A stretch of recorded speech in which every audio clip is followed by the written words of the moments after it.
Assalamualaikum warahmatullahi wabarakatuh. Ketemu mana ambek aku Jenderal Tian Feng. Ketemu mana ambek Karus Yotiko nang Jawa on the spot. Kali ini aku nang Kembang Jepun rek.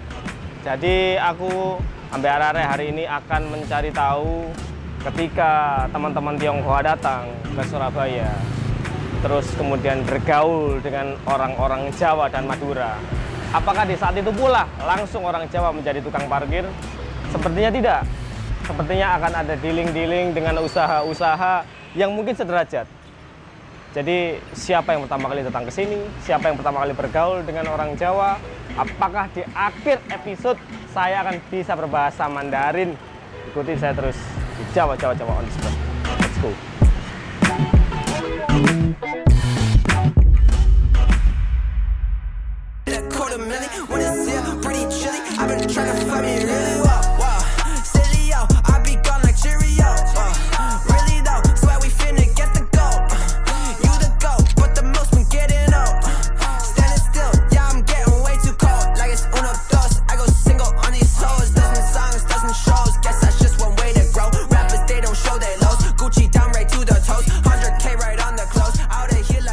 Salah satu part dari Surabaya Utara sing wingi tau tak omongno terbentuk klaster antar suku Yogyakarta iki. Wingi mari ketemu karo Arab Ampel, alhamdulillah mulih pangananku halal kabeh kecuali penghasilanku.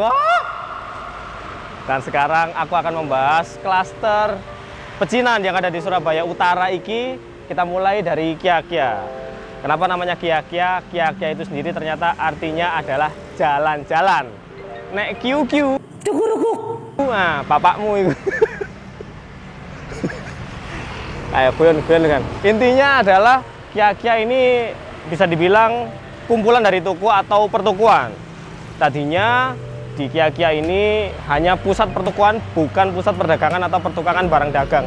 Jadi misalnya awakmu mari nekano barang nih teko Cina mainland di tahun segitu lah, lali aku 18-an lah pokoknya.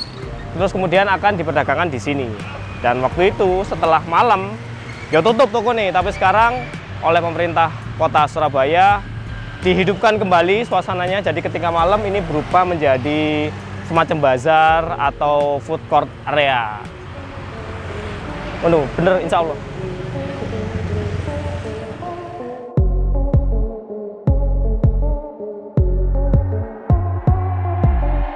Sama seperti kota-kota yang ada di Indonesia, Surabaya juga punya kawasan pecinan yang sudah ada sejak zaman kolonial Belanda. Kawasan pecinan di Surabaya bisa dikatakan cukup luas.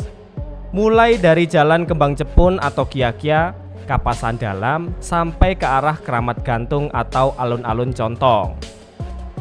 Aku mari moco kompas.com, imigrasi warga Tionghoa iki wis terjadi sejak abad ke-11. Salah satunya adalah dengan adanya bangunan kelenteng Hoan Kiong di Jalan Coklat nomor 2 Surabaya.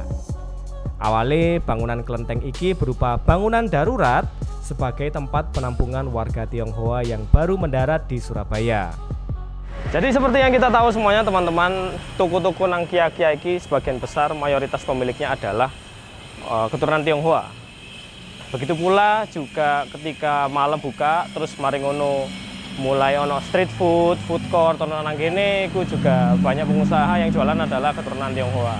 Tapi sayangnya lek bengi saiki ku gak ono makanan-makanan Chinese food sing real koyo bakcan, bakpao, itu kan dari bahasa Cina. Sebenarnya itu dibuat awalnya adalah dengan daging babi. Bakcan, bakpao, pao kan roti, bak kan daging babi. Nek alip, nah, iku jus siji. Abata Abasa, CJ budaya. Nih, mungkin pedan. Katok TNI cuk. Terpesona. Sorry. Kondi molali asu. Sayangnya di sini orang-orang sekarang menjual kebanyakan adalah makanan Korea. Terus kayak kimchi tanpa L, itu dijual banyak di sini. Nek pakai L, ah iku nang ngendi yo biasae. Iku jenenge LC. Sorry. Harusnya bisa mulai ditonjolkan budaya yang terakulturasi kayak misalnya bacan atau bakpao yang tadinya menggunakan daging babi sekarang menggunakan daging yang halal, menggunakan daging ayam. Tapi sing mati ditekel. Mati aku. Itu tetap haram, bro. Gue udah dibeleh. Astagfirullahaladzim. Apa sa. Kayak kamu sing dolen nang Surabaya karena bukan orang Surabaya atau orang Surabaya yang pertama kali main ke Surabaya, ojo wedi kesasar nang Kiakia karena karo Pemkot terus disediani papan iki, papan AGE. Nah, iku aku gak ngerti mbiyen apa tapi saiki tulisannya AGE. Isinya adalah tentang denah atau rute yang bisa kamu capai ketika kamu main ke Kiakia dengan menaiki becak yang seharga 20.000. Kamu bisa mengunjungi banyak tempat. Ono pasar Bong. Ini tempat yang sangat tinggi. Terus ada yang lain ini kebetulan aku gorong riset dan ketika nanti bisa nambah gembil brengsek. Terus ada kelenteng Hok An Kiong, terus ada rumah Abu, keluarga Coa, rumah Abu. Iki duduk Abu wong Arab yo. Iki adalah ash house atau tempat mengenang keluarga dalam bentuk abu.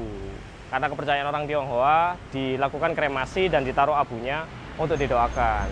Terus ada juga kelenteng Hok An Kiong iki sing jariku mau dia berdiri di tahun 1830-an di Jalan Coklat ngono. Dia namanya Kelenteng Coklat.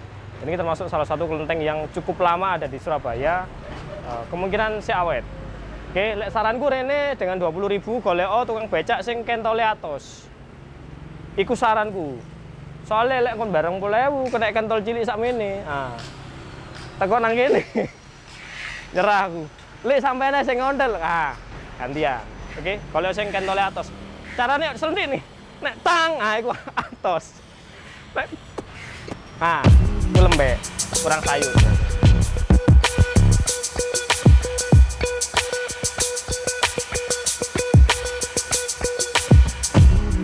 Kali ini aku diajak ambil arek-arek nang salah siji kampung pecinan yang ada di Surabaya, rek. Bahkan kampung pecinan ini sudah terakulturasi budayanya dengan orang-orang Jawa. Ya apa iki rupane? Apakah motoe sing kiwa sipit sing tengen mendelik? Cukup ramai keadaan Kiakia saiki teman-teman karena memang sudah dibangun dengan baik. Kanan kiri ini sekarang dipergunakan untuk parkir bahu jalan. Jadi saranku ae ke arek Surabaya sing dolen nang Kiakia, tolong kalem-kalem yo. Wih, kabeh emang arek kok nyetir gak sok kalem. Susu ta? Yang susu budal zaman Pak Harto. Wis pasti tutuke lek iku. Lingkungannya memang lingkungan industri, banyak pertokoan yang mendistribusikan barang-barangnya lewat jalur ini, jadi masih ramai teman-teman. Sekian info dari Trans TV, terima kasih telah menyaksikan acara ini. Assalamualaikum. Ini adalah salah satu perempatan yang cukup fenomenal di Surabaya. Jika kamu kedip sedikit saja di perempatan ini, niscaya motormu akan nubruk becak rempah-rempah. Karena rame, lalu lintasnya udah gak jelas pisan, jadi aku ini sedang mengarah ke Pasar Atum. Atum. Cuwili. Ojo ditiru ya rek nyetir ambek ngomong. Rok minimu menyambut, rok minimu menyambut. Sedang mengantri susu di apotek Pak Mahmud. Garuda Pancasila, akulah pendukungmu. Patriot proklamasi, setia berkorban untukmu. Ya gila, aku lah ngonten tapak bayan, gila lingkungan Tionghoa. Oh, cocok nih lukisan mitos mitologi Tionghoa iki cepat kae kan sipit babi iki kucing ya bener orang Chinese. Lah kok moro-moro tong samcong mendelik iki lho. Hah? Sik ta, tong samcong kok iso mendelik. Iki mau cerita tawa ngagel iki, Cuk. Iku koyo ndonga ta. Dungane ngwayel. Saya mendelik. Iki tambah. Muga ngestunting jare arek. Kecil. Sampe netan gantungan kunci gitu. Salah satu lokasi yang penting untuk menarik sejarah dari teman-teman kita Tionghoa yang datang ke Indonesia adalah Tambak Bayan. Jadi sing tak omong mau misalnya nang Kia-Kia itu adalah pusat pertokoan, pusat perdagangan iku ana nang daerah Tambak Bayan iki. Karena mepet dengan Kalimas, ben Kalimas gak secilik iki, gede mbiyen, seneng bojone gede mbiyen. Karena untuk keluar masuknya kapal perdagangan. Jadi kapal mbiyen itu sampai mlebu sampai mentok sampai sampai parkir di samping, kemudian melakukan perdagangan di situ, kemudian ada trading dan barang-barangnya dijual di Kia-Kia. Dan kebetulan saya ini, gak kebetulan sih, wis direncanakan, saya ada di yang namanya Ta Hyang. Ta itu rumah, Hyang itu gede. Jadi adalah salah satu bangunan tua dari zaman Belanda, kemudian sekarang dipergunakan untuk tempat berkumpul tanpa kebu oleh warga sekitar untuk ya seneng-seneng aja. Kalau kalian pernah dengar Institut Tambak Bayan, itu berkumpulnya ada di Ta Hyang salah satunya.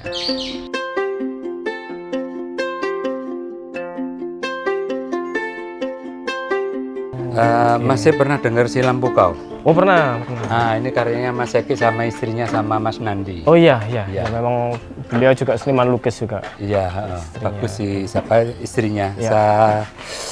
Saya kali jenenge. Ini kanan kiri banyak mural-muralnya.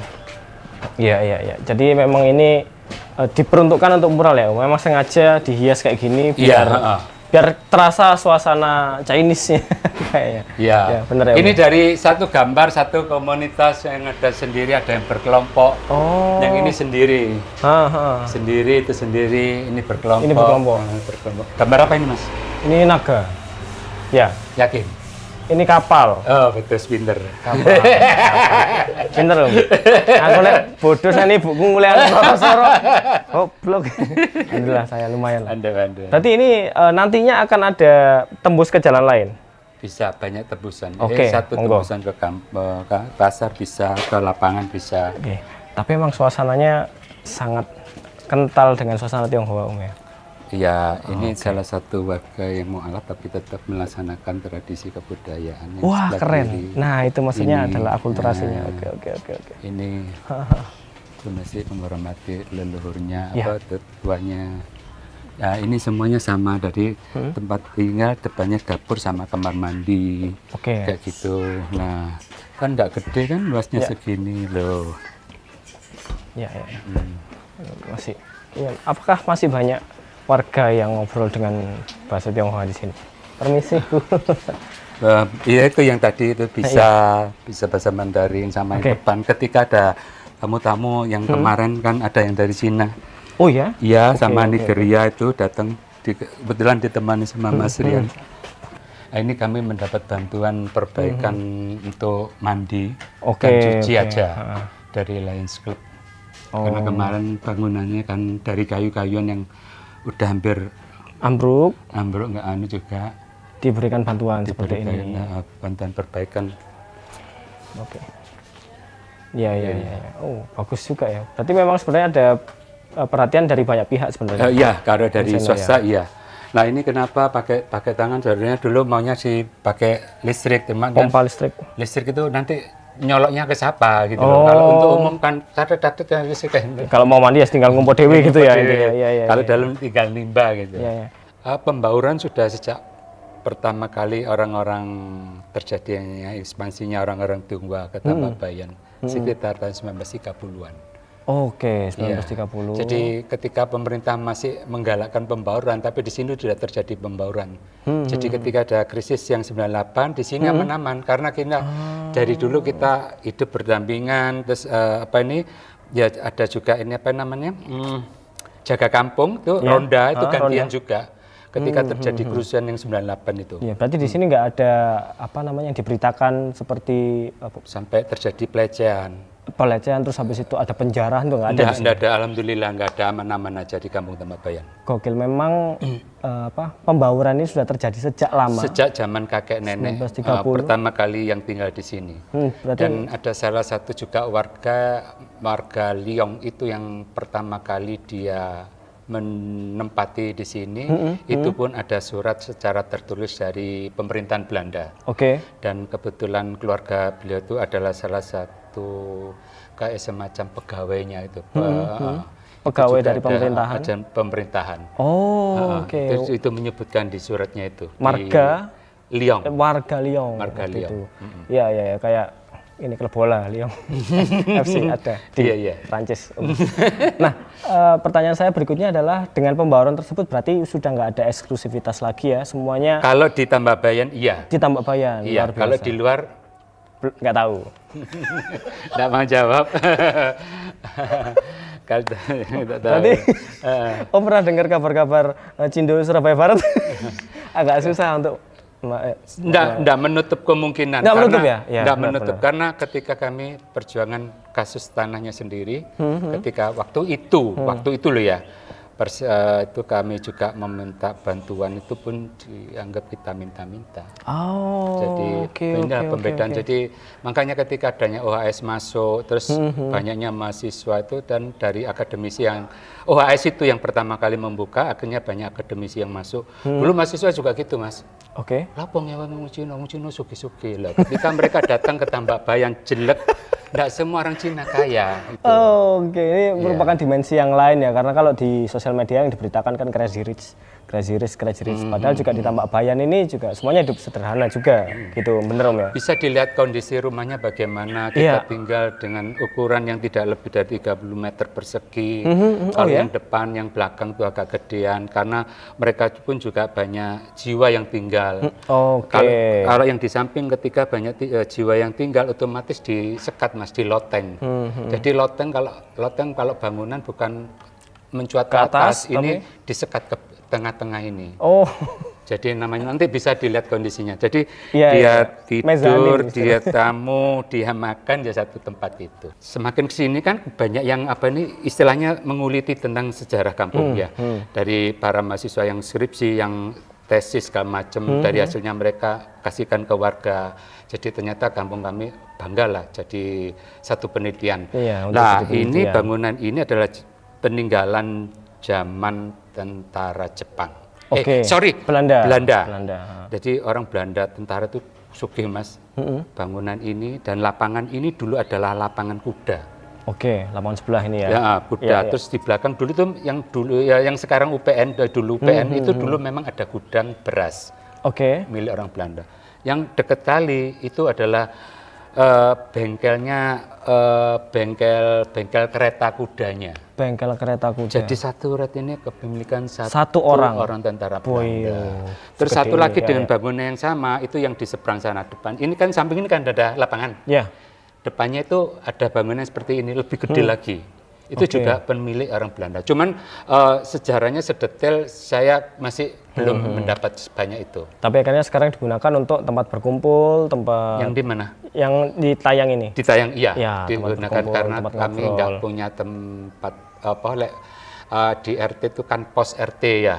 Kita tidak memiliki itu, akhirnya menggunakan tempat ini sebagai balai serbaguna. Karena ini mungkin semua penonton kami di Komedi Sandi ini juga berbeda, mungkin merasakan ini hal yang unik. Kalau harapannya Om sendiri, gimana keberlanjutan kampung ini besok-besoknya di Surabaya? Sederhana, kita bisa melestarikan budaya, kita bisa merasakan arti kemerdekaan sesungguhnya. Kalau benar-benar pemerintah itu membela rakyat miskin, seperti tadi, itu adalah legalitas yang kami butuhkan, ada rasa kenyamanan ketika kami tinggal. Ketika orang-orang warga Tambakbayan tidak bisa menemukan orang baik, garis sedih aku.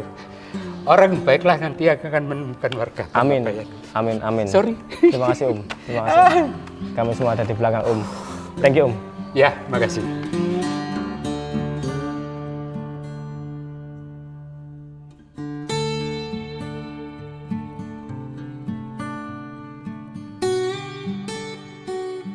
Jadi ya memang Surabaya ini beragam banget sukune.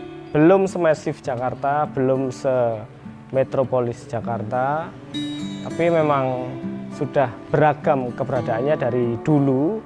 Memang harus dibangun kerukunanku ya sejak dulu, sejak ket lahir kudu ditanamkan kerukunan iku mau, guys. Sun sing wis komen gawe membahas tentang teman-teman kita yang ada di Tionghoa. Komen maneh nang ngisor, pengen aku nang di maneh, apa sing pengen tak bahas, komen kabeh nang ngisor. Karena komen-komenku temenan tak woco, tak bales, tak perhatikan, tak perhitungkan apakah besok akan tak pakai atau tidak. Tapi sing paling penting tolong di share dan suwun banget wis nonton episode Jawa on the spot kali ini. Tonton terus episode Jawa on the spot berikutnya di channel Komedi Sande barengan saya Karim Sujatmiko.